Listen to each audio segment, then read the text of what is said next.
Bonjour, au cours de cette séance, on se propose d'étudier la réponse d'un dipôle RC et d'un dipôle RL à un échelon de tension et d'en déduire les grandeurs caractéristiques du condensateur et d'une bobine. Nous savons qu'un condensateur est caractérisé par une capacité C et la tension UC entre ces bornes lorsqu'il porte une charge Q vaut Q sur C. Par suite, il emmagasine l'énergie électrostatique EC qui est égale à 1 demi de C fois UC au carré. Et nous savons qu'une bobine est caractérisée par une résistance R et une inductance L. La tension UB entre ces bornes, lorsqu'elle est parcourue par un courant d'intensité I, vaut LdI sur dt plus RI. Et par suite, elle emmagasine l'énergie magnétique EL qui est égale à 1 demi de L fois I au carré.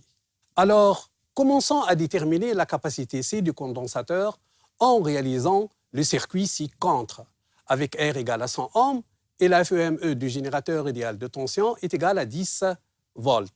La visualisation des tensions aux bornes du condensateur et du résistor nécessite une masse de l'oscilloscope flottante, isolée de celle du générateur, afin de ne pas court-circuiter le résistor. La voie Y de l'oscilloscope doit être inversée afin de visualiser UR de T au lieu de moins UR de T. Fermons l'interrupteur K. Nous constatons qu'au cours de la charge du condensateur, UC de T croît et UR de T décroît à partir de la valeur 10 volts de la FEME jusqu'à atteindre la valeur nulle. Et UC de T croît jusqu'à atteindre la valeur constante E est égale à 10 volts. Lorsque UC croît, on dit que le circuit est en régime transitoire. Et lorsque UC devient constante, on dit que le régime permanent est établi dans le circuit.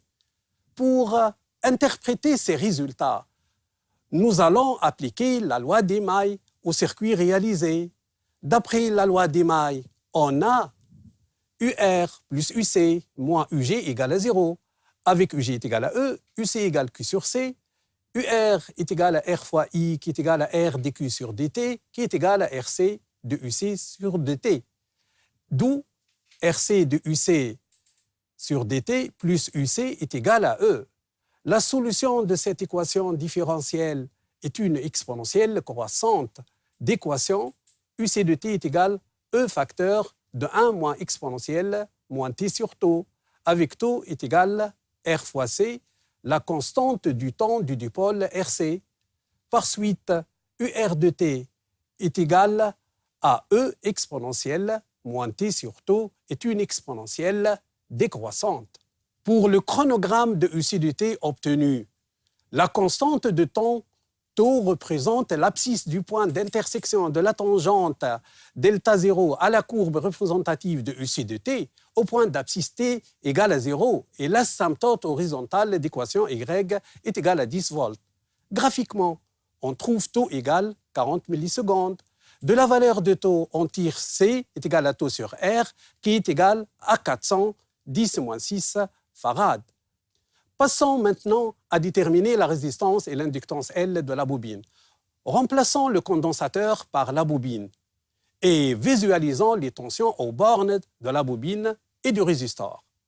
Lorsqu'on ferme l'interrupteur K, on constate qu'au cours de l'établissement du courant, UR de T croît de la valeur 0 et UB de T décroît à partir de la valeur E est égale à 10 volts, puisque au départ, la bobine s'oppose le plus à l'établissement du courant. Et lorsque le régime permanent est établi, UR de T atteint la valeur 8 volts et UB de T atteint la valeur 2 volts.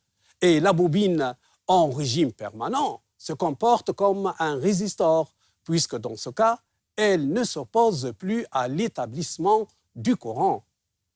Pour interpréter ces résultats, nous allons appliquer la loi d'Émaille au circuit réalisé.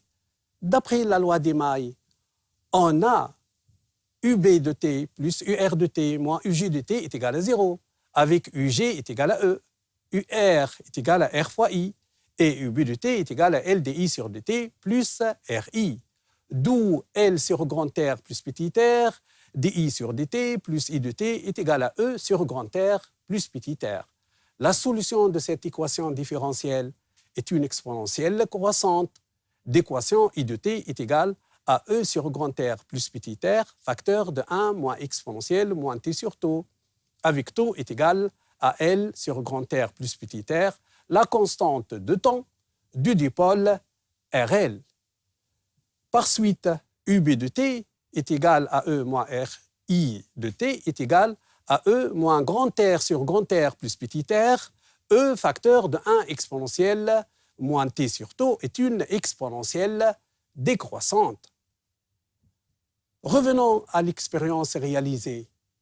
Lorsque le régime permanent est atteint, UR de t et UB de t deviennent constantes.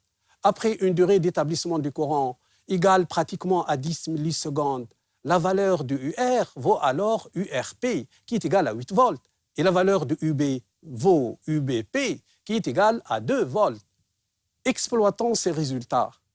En régime permanent, on a IP est égal à URP sur grand R, qui est égal à 8 sur 100, qui est égal à 0,08 ampères. Et on a petit r égal à URP sur IP, qui est égal à 2 sur 0,08, qui est égal à 25 ohms. D'autre part, la durée du régime transitoire est pratiquement égale à 5 taux, d'où on tire taux est égal à θ sur 5, qui est égal à 10 millisecondes sur 5, qui est égal à 2 millisecondes de taux.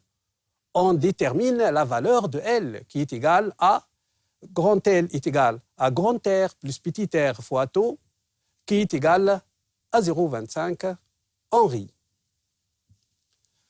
Comme vous constatez, la réponse du dipôle RC et du dipôle RL à un échelon de tension nous permet de déterminer les caractéristiques d'un condensateur et d'une bobine, et nous permet aussi d'identifier si un dipôle placé dans un boîtier est un condensateur ou une bobine. Par exemple, considérons les deux dipôles D1 et D2 associés dans le circuit ci-contre, avec un générateur idéal de tension de FEME, de 2 résistors grand R et grand R', et de 3 lampes L1, L2 et L3, les deux dipôles D1 et D2 sont placés dans des boîtiers rouges et verts. Lorsqu'on ferme l'interrupteur K, nous constatons que la lampe L3 reliée au résistor grand R s'allume et reste allumée en régime permanent. La lampe L2 s'allume puis s'éteint progressivement et reste éteinte lorsque le régime permanent est atteint. Et enfin, la lampe L1 s'allume progressivement et reste allumée lorsque le régime permanent est établi. Identifions alors les deux dipôles. Nous savons qu'un condensateur initialement déchargé, à l'instant de la fermeture du circuit, se comporte comme un interrupteur fermé, puisque UC à l'instant 0 est égal à 0, et en régime permanent, il se comporte comme un interrupteur ouvert, puisque l'intensité du courant devient nulle. Par suite, la lampe qui lui est associée s'éteint progressivement. C'est le cas du dipôle D2.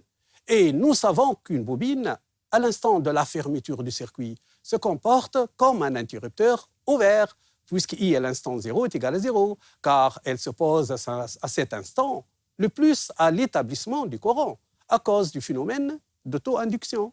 Et en régime permanent, elle se comporte comme un résistor. Donc, la lampe qui lui est associée au départ ne s'allume pas, puis s'allume progressivement et reste allumée. C'est le cas du dipôle D1.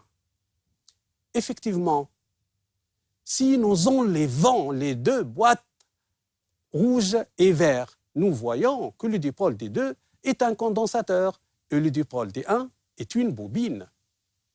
Avant de conclure, notons que la bobine est un réservoir provisoire d'énergie, c'est-à-dire elle emmagasine de l'énergie magnétique que lorsqu'elle est parcourue par un courant électrique, tandis que le condensateur est un réservoir permanent d'énergie, même isolé.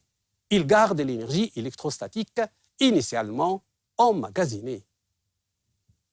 Merci pour votre attention et bon courage.